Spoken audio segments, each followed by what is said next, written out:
Good evening, people. Welcome back to the Amateur Footballer channel and welcome back to the Starting 11. As you can see by the title, today we are discussing the Chelsea crisis that is happening right now. Obviously, off the back of the 1-0 win at Palace, slightly different. As you lot may know, I am a Chelsea fan, and today I'm joined by Tabrice. Say hello. Hello, Tabrice. How are you feeling, fella? You all right? Yes, I'm good. Of course, as a Liverpool fan, we're not really performing well, but it's time for me to lay into Billy. So nothing about Liverpool. It's all good. I'm ready for it. First thing I want to highlight is before the Palace, we've had a poor run of games, losing to Fulham, lost to Man City both times. I want to highlight someone in particular first off with Koulibaly. We've spoken about him on our chat. What's your thoughts on Koulibaly coming into Chelsea and how he's performing? Absolutely shocking. Probably one of the biggest flops of the season. No one can even hesitate. It's just been mistake after mistake after mistake. He looks nervous. He just looks out of his depth.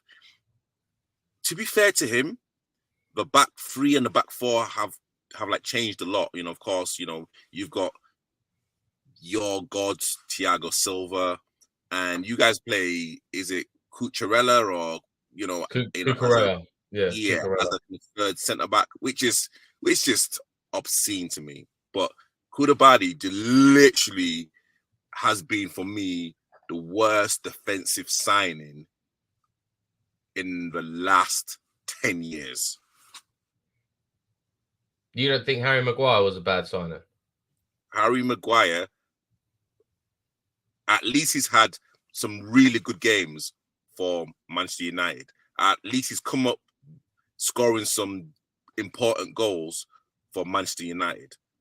Koulibaly has come in with a huge reputation as literally being one of the best centre-backs in the world, and it's come to Chelsea and is literally just ruined everything that he did well at Napoli. He just looks out of his depth. He really does. You don't think Koulibaly scored an important goal against Tottenham at the start of the season, or played well against Tottenham at the start of the season? No. You don't think that was an important goal? No. Okay. I mean, for me, I agree with what you're saying. The worst signing in the Premier League over the last 10 years for a defender, possibly not, but he is up there in the conversation. He has been performing awfully. He looks clunky on the ball. He looks nervous. He looks like he just doesn't know what he wants to do with it. And when you're sitting amongst the likes of Thiago Silva, who's calm on the ball, collective, he can pass the ball out. You can actually see just that level of difference between the two and how they play and the style that they do play. Another player who we signed, who you said about, was Cucurella. How are your feelings on him?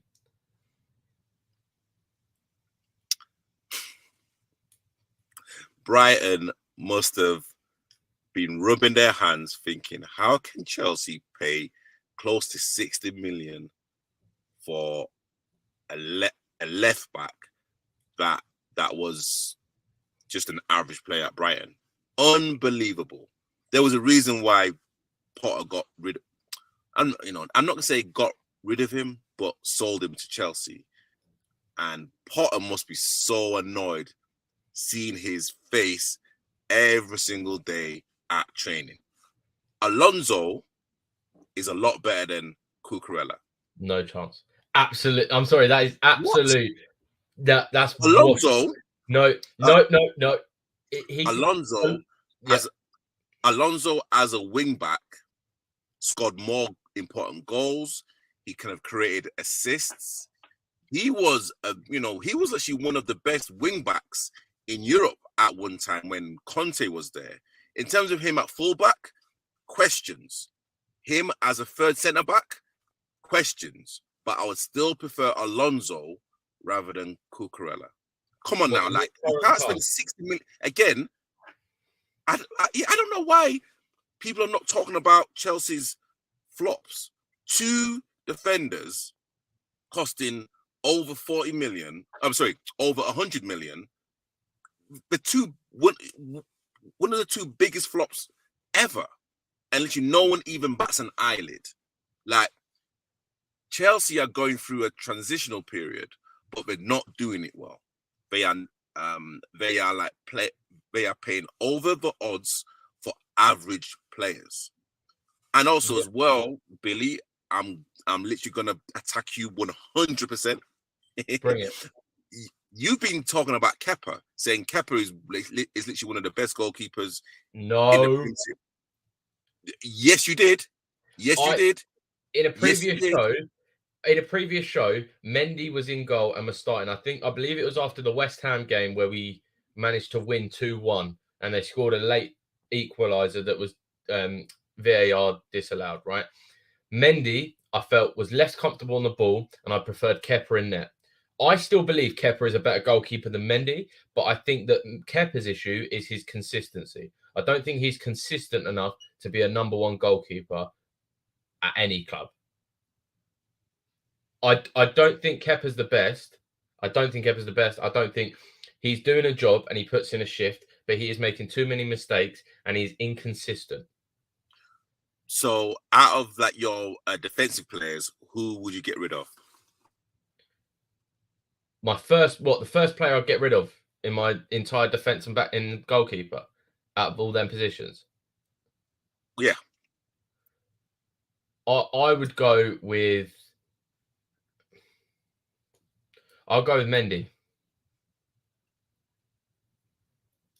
Mendy over Kepa. Yep. Oh, sorry, Kepa over Mendy. Yep. Didn't you see Kepa doing his audition for a Sunday League team against Tottenham? He was. Oh no, sorry, not against Tottenham, against Fulham. Sorry. But didn't you see his world-class performance against Palace? Without he one was game making out of unbelievable saves. 1 game out of 10 is not good enough. But Mendy's doing 0 out of 10.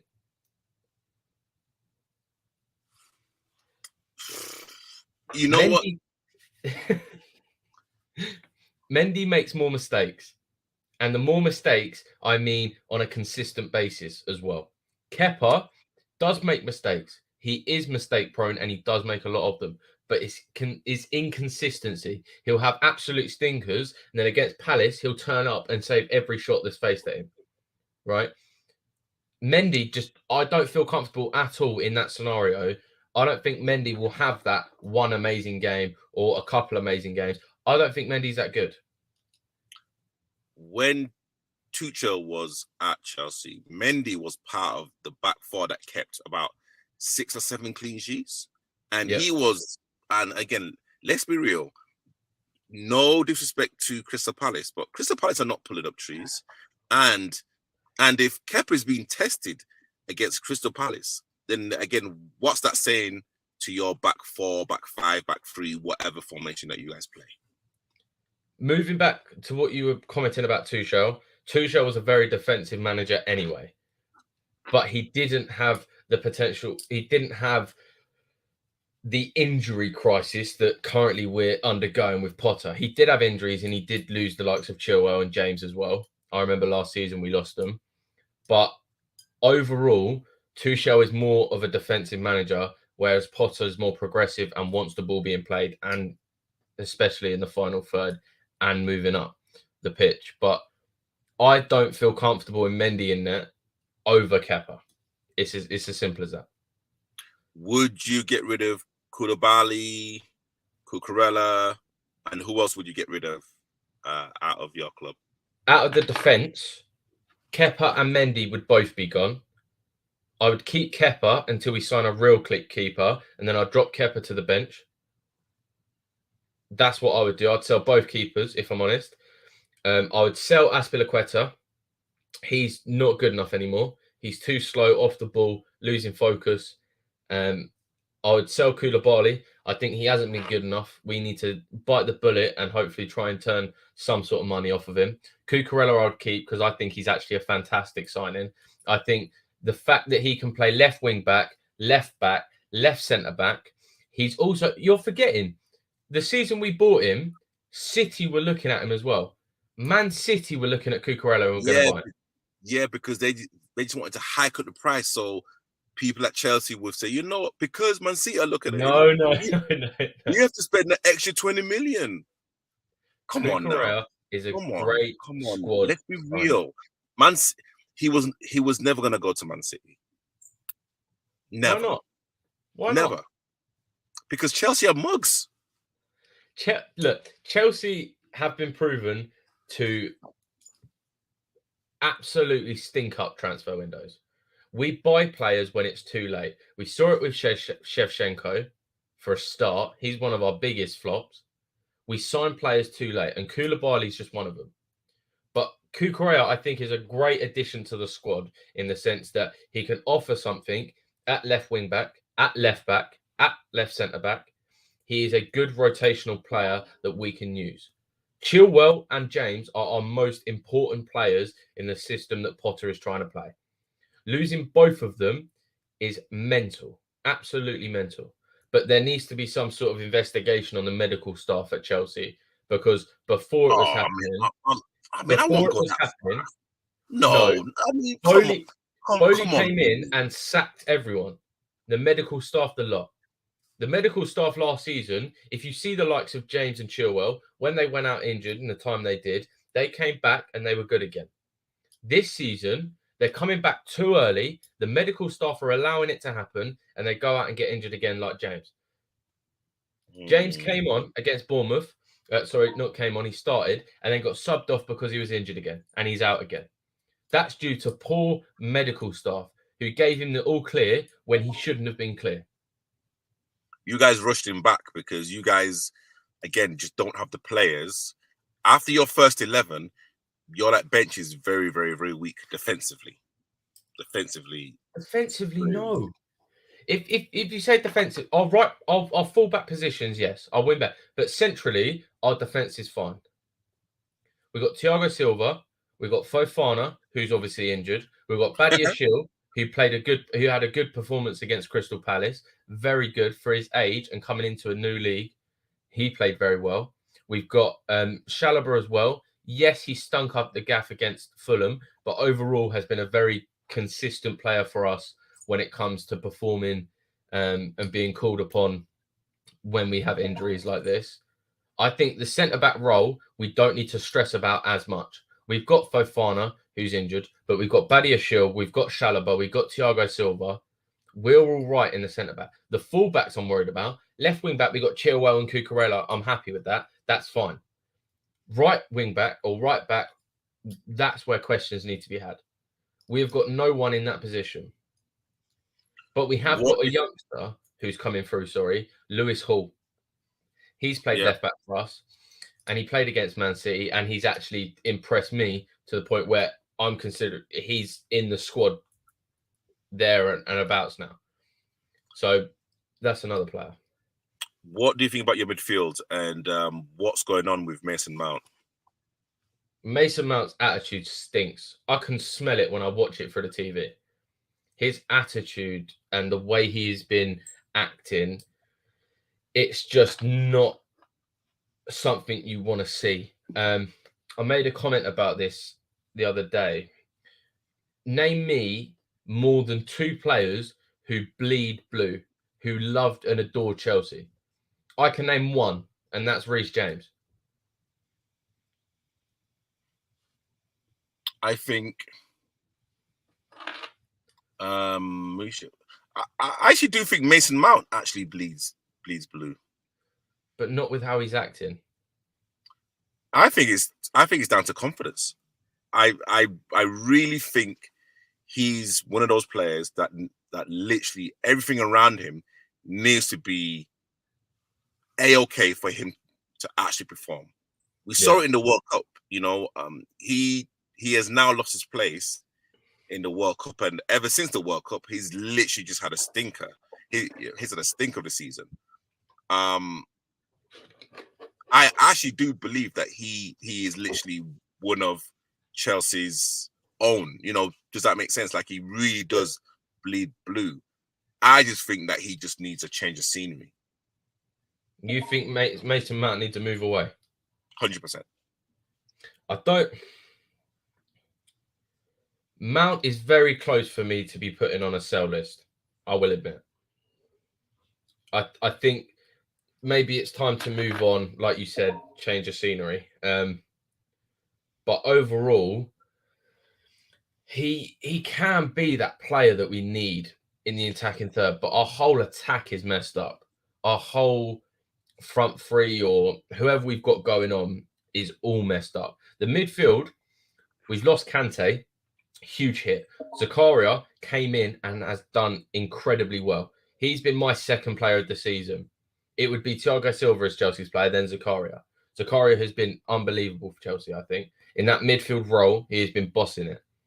He's out injured. So both pivotal midfielders that have proven themselves to Chelsea, who can put a shift in and play well, both out injured. We've got Jorginho, too old for it. I've had enough of him. I think he is one of the most boring players. Look, simple works. You can play the ball. He's very good at winning possession and keeping the ball moving, but it's boring.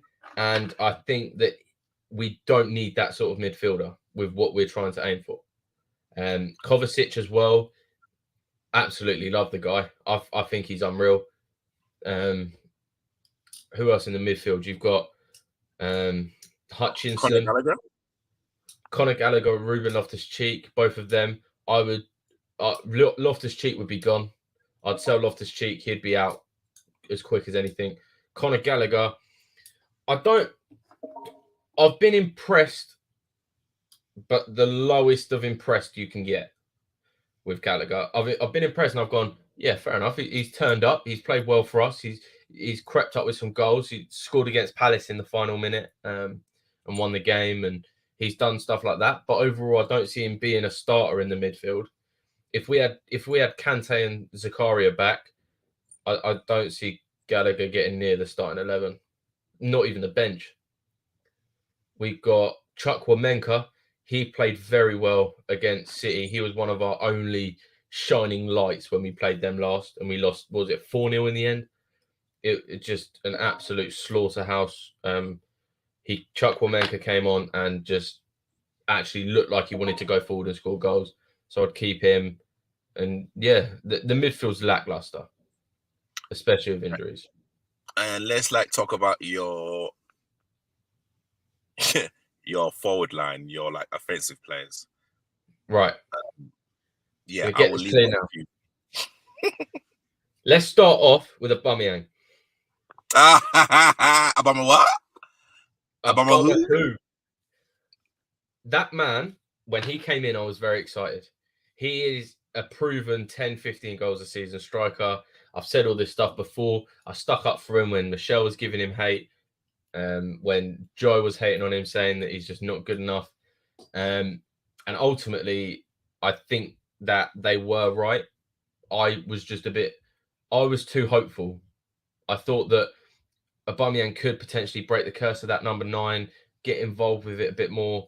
He did creep up at the start, get a few goals, scored against AC Milan in the Champions League.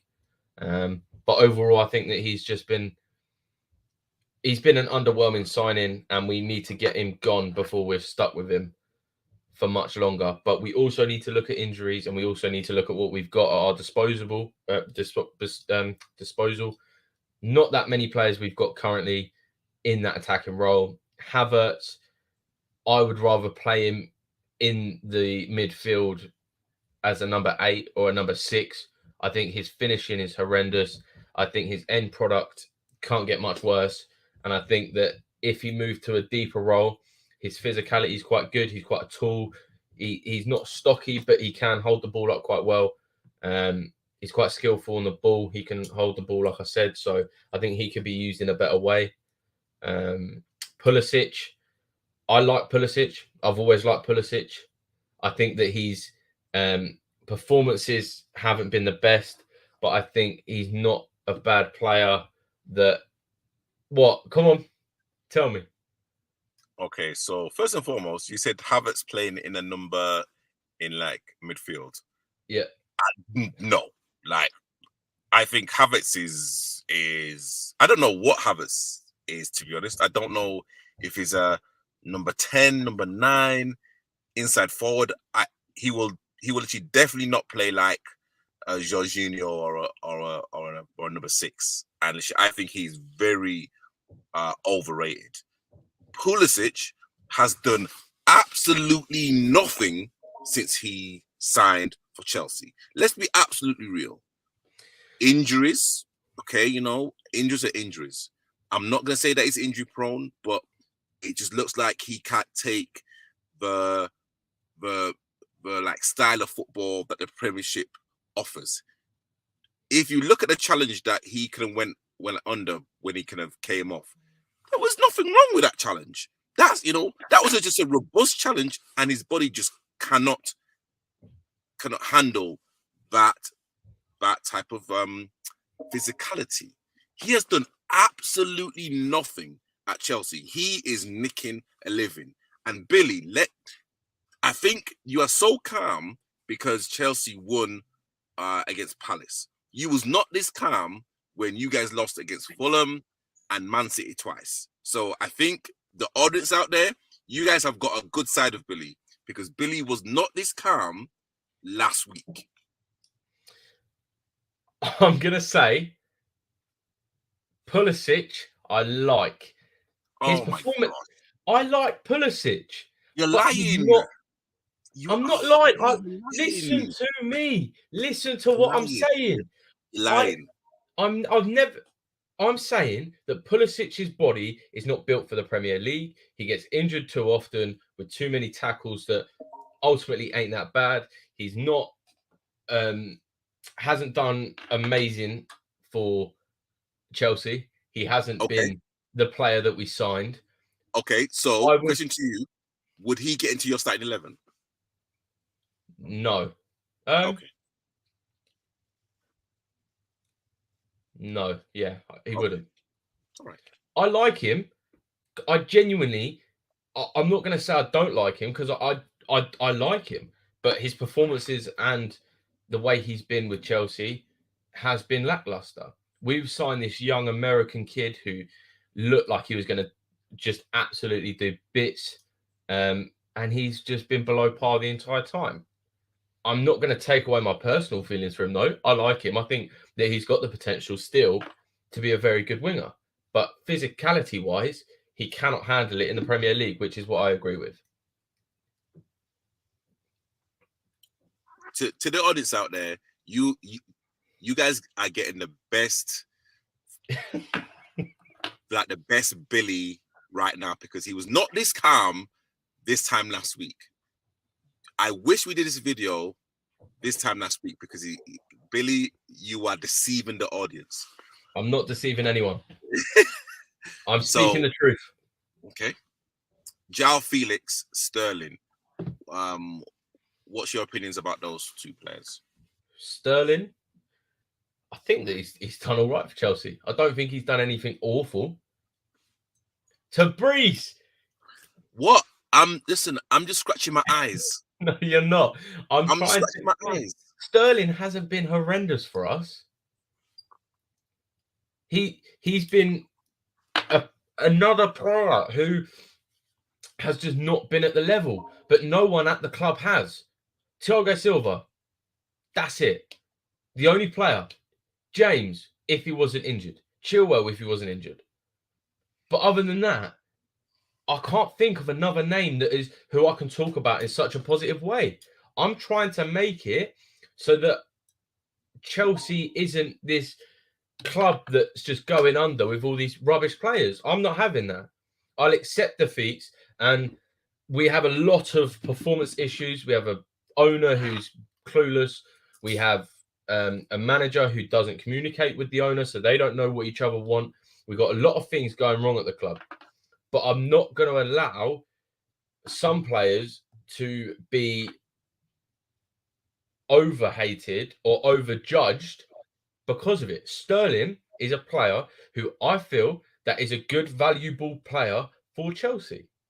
Is he a starting 11 player? Yes, 100%. João Felix. He's one of the most exciting players I've seen this season from Chelsea, and he played 60 minutes. I mean, to be honest, it's not that hard. To be honest, I mean, in a Chelsea shirt, like he got the ball, he like dribbled a little bit, and then actually everyone thinks that is the best thing since like George Best. Come on now, let's be real. Don't put words in my mouth, Fabrice. I never said he's as good as George Best or anything. No. But I'm not saying you, but other people said, oh, he had a great 50, 60 minutes before he got sent off. He got sent off. So how is it a great 50, 60 minutes? Or literally, how is it a great game? He had a very good, like I said, 60 minutes of the game. Up until that red card, he was playing very well. The way he was able to flip the ball, the runs he was making. Mount and Havertz were slightly selfish and not trying to find him because he was putting himself in the positions to get through on goal. Felix was doing very well. That red card, there's nothing to cover the fact that that was a horrendous tackle and that it was 100% a straight red card. I'm not arguing that. I don't think it diminished his performance, though. I don't. I'm sure, correct me if I'm wrong, I'm sure you was one of the people that said Felix wouldn't do well in the Premiership. I don't think he would have done well at Chelsea. I think he would suit an Arsenal with the way he plays, the style of play. I think he would have suited Arsenal more than Chelsea, but he's at Chelsea, like Mudryk, another player. But yeah, I think ultimately Felix had a very good 60 minutes. I'm not going to let that red card.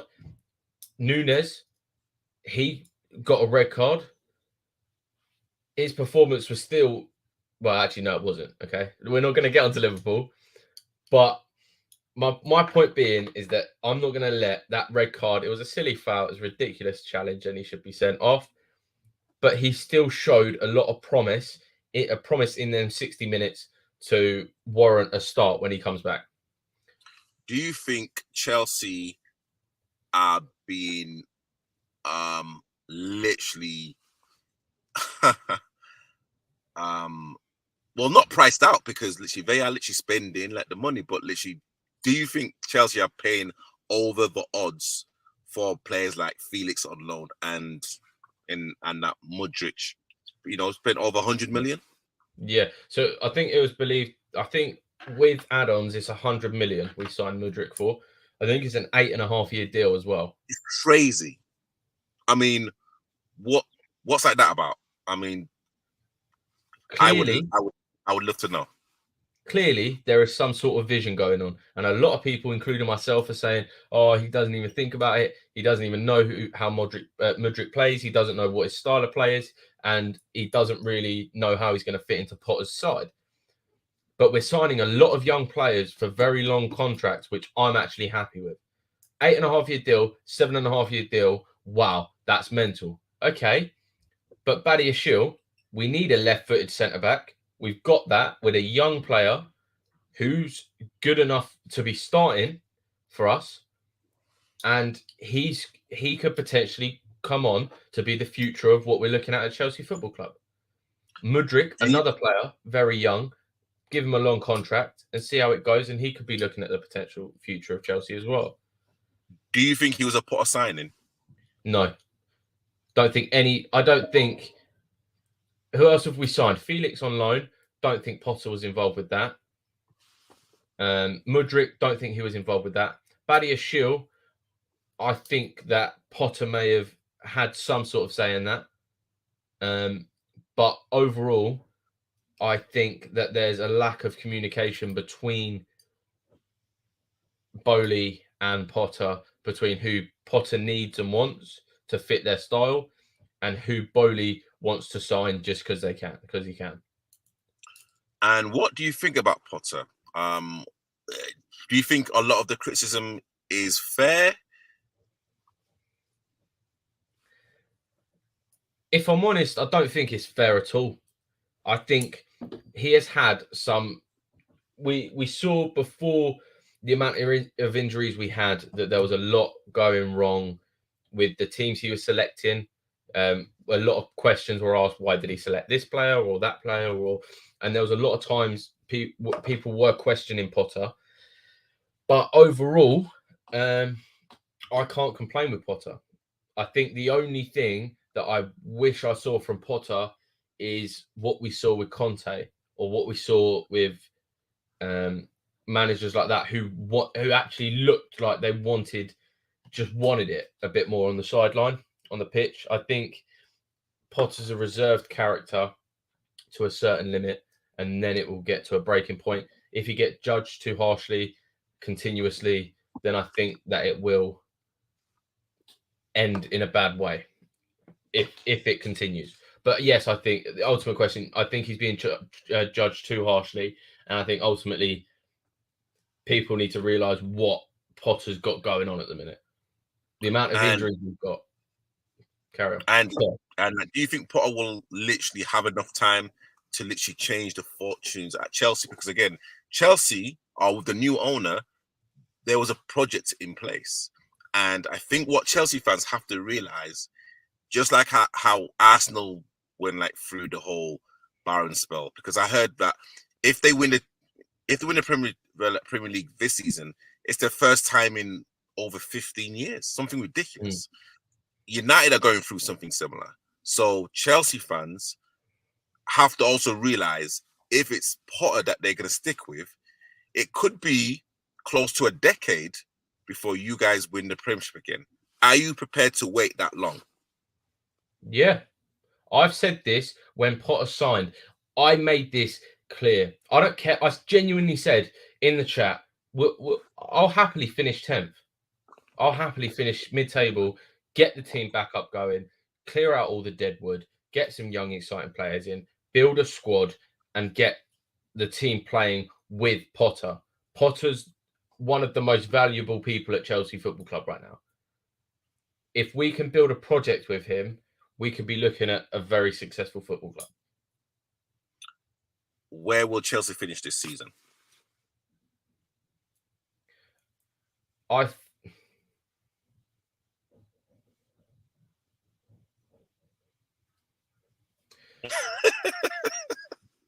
got two minds. I've got 6th and I've got 8th. Okay. I think 8th is more realistic, but I also think 6th, if we get players back from injury and we start playing football again. I don't think top 4. And so, do you think Chelsea will finish above Liverpool this season? Yes. I was just about to swear. Liverpool. Oh, I can't even. Let's not go into Liverpool because it's not fair. I'm not well. But no, okay. No, I can see Chelsea finishing 10th. But again, I just hope that Potter has the backing of the owners and also the Chelsea faithful to realize that you are now no longer the biggest club in London. You have to accept that and think, okay, you know what? London's blue. And you see, this is why we fall out, Billy. When has Arsenal? Tell me when Arsenal won the Champions League. I'm not talking about history. I'm talking about right now. European pedigree is important when we're talking about clubs and stuff like that. I'm actually talking about what the table's looking like right now and literally what's been going on. You can't take that context out of it. You need the whole package. You need to. Arsenal were the biggest club in London up until Chelsea beat Arsenal in the Europa League final in Baku to prove that we are better. It's as simple as that. And I think since that day, London has been blue. No matter how many times we lose to them, no matter what, history needs to be factored into it. and everything needs to be put into it, whether who's the biggest club in London. North London is red. Well, I mean, this is where we definitely disagree. I mean, look, London is like red, 100%.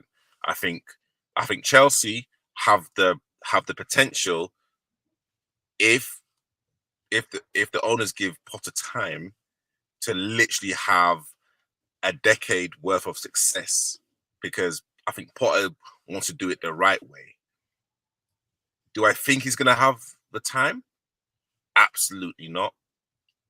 If he does go, I really fear for a lot of your players, and I fear that you guys could be another Watford. And literally, when I say Watford, I'm not talking about getting relegated, but Watford in terms of just changing your manager every 1.5, 2 seasons. Yeah. It's it's like just not what football is really about. And yeah, it's very unfair in terms of what Potter has kind of been through, because you don't become a bad coach in 5-6 months. I think what we have to look at with Potter is history, which is what I'm going to go on to. Potter beat Arsenal with a Swedish side in the Europa League. Okay. Potter has got a 4th division Swedish side and got them up to the 1st division of Swedish football. He moved to Brighton and solidified them in the Premier League in a very good position with very good players, and the system that he built there was a very admirable project that was done at Brighton. Bowley has come out and said that he will back Potter, and that's a very confident thing to feel, knowing that your owner will back you. And I'm hoping that will potentially be looking at some sort of project long term. I do feel that we will stick with Potter, but overall, only time will tell. But I will die on my sword. That is, London is blue. You can't. Tabriz, can you explain to me why London's red? Because of where Arsenal are right now, and literally what their philosophy is, and literally how like the club's going, and where Arsenal are right now. London is red. Like, Arsenal are top of the league. They have the potential of winning it from finishing mid-table last season. I am talking about current form. I'm not talking about like the overall picture, because if you're talking about the overall picture, then Liverpool are like the best club in Europe. We're talking about London. Exactly. So literally, I'm not even talking about what Liverpool have done last season or whatever. I'm talking about right now. London is red. I'm not like talking about history, because history's gone. Like, I'm like talking about now. I'm talking about right now. Right now, London is red. So when Chelsea was finishing above Arsenal, London was blue. 100%. Is that what you're right? Yes. Okay. So your opinion on the colour of London is based on the current form and the current of what is going on, yeah? 100%. Like, if like Everton were actually above Liverpool, I'd say Merseyside was blue. I'm not like talking about, oh well, Liverpool have won X amount. I'm talking about, like, the table does not lie.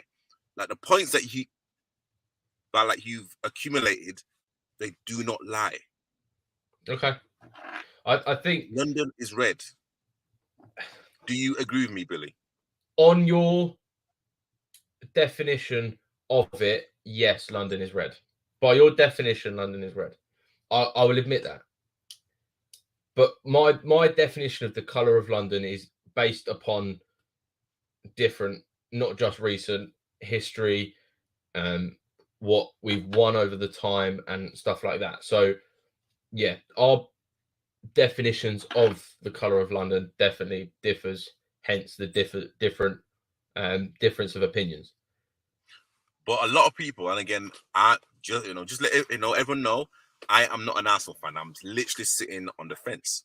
A lot of people will say, well, with Chelsea winning the Champions League, is that bigger than Arsenal going unbeaten in the league? Chelsea conceding 15 goals or less in a season is better than the Invincibles.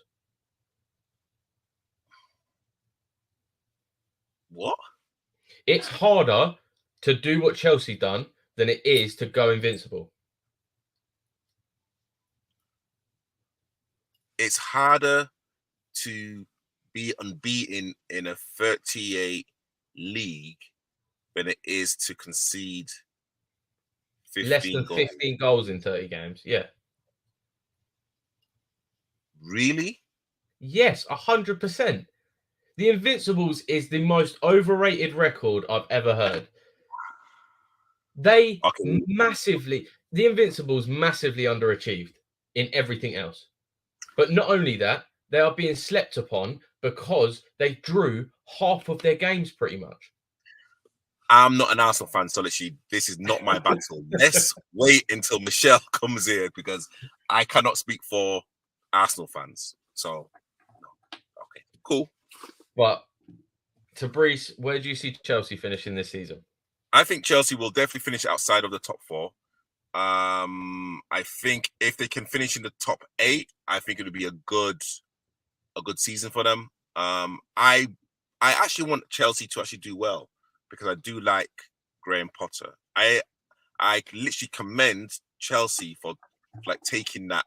Well, it's like not even a risk. It's the fact that they saw an up and coming manager or coach and wanting that person as part of the Chelsea fabric. So I commend that. But for this season, definitely outside the top 4. I think a top 8 finish would be good. I think Europa, a Europa place would be good. But again, Chelsea have the financial power to buy anyone that they want, really. So it doesn't matter if you guys get in the Champions League or not. I think the owner will still want to make a statement with a few more signings. Quickly, just before we end this, where do you see us in the Champions League? We are still in the Champions League, and we've got Borussia Dortmund next. Flip a coin. Flip a coin. Seriously, like, I'm not even saying that for like banter. I have no idea. I mean, you guys lose twice to Man City, which is, again, there's like nothing wrong losing to Man City. Man City potentially could be the best team in Europe. Yes, you like lose against Fulham, who are on a Rich Venner form. You beat Palace, who are no world beaters, but you have the potential to actually, have a performance that literally everyone would just literally be talking about for like the next couple of weeks. I have no idea. Flip of a coin, man. But I don't think I don't think you guys will win the Champions League though. That's something that I can definitely say. Okay. I think it's a flip of the coin. I definitely think we're going to get to the latter stages. But do I think that we could go all the way? Potentially. If we do, London will be blue.